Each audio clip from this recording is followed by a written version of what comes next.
Hello, everybody, and welcome to Compliance Corner with John Hanson. My name is Cole Finley, and it is Thursday, October 15th, on a beautiful sunny day. And I'm here with my good friend, John Hanson. John, how you doing today? I'm doing great. Thank you. How are you, Cole? I'm wonderful. Thank you so much, my friend. Okay, so we've got an interesting topic today.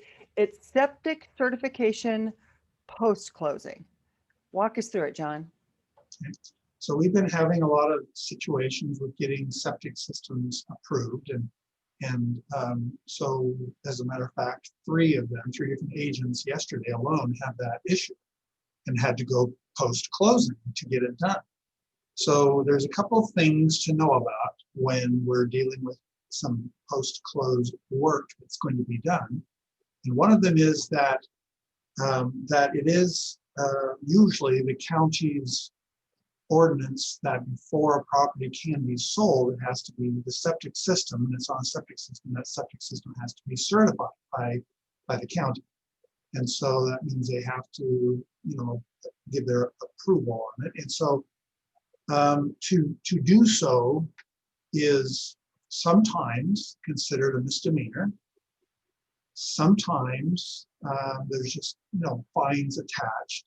Sometimes they say they could apply jail time, which scares everybody. Wow. Okay. Because I don't think that has ever been done, ever. Good. So there's all kinds of scares, that they put into you to make sure you get that done. And that really should be done pre-closing, but stuff happens, right? And so in those situations, it's really important to remember that we have to have a hold harmless, and that's usually for purposes of both escrow and the brokers, right? To be held harmless, that the buyer and seller agree to hold us harmless. And so that can easily be written with just those words. Buyer and seller agree to hold escrow and brokers and brokerages harmless, and indemnify us would be another one, is to indemnify. So buyer and seller agree to indemnify and hold harmless escrow and the brokerages from this post-closing approval.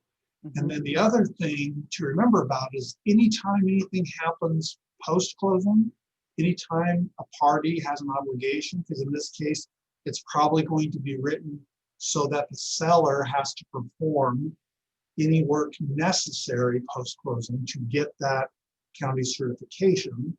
And so it's really important to know that when a deal closes, typically when a deal closes, that purchase and sale contract self-destructs at the closing. Okay. And can no longer be honored. So what's really important to write in along with what I just said is that the terms of this item or the terms of this post-close work shall survive closing. Okay. Okay. Yeah. You can even put in the word contractual. So the contractual work, right, shall survive closing. Those are the words you want to use. Shall survive closing. So that means even though the rest of the contract goes poof and disappears, that little item survives closing. And legally, if the buyer had to sue the seller to do what they contractually said they would do, they can succeed. Otherwise, they wouldn't be able to succeed.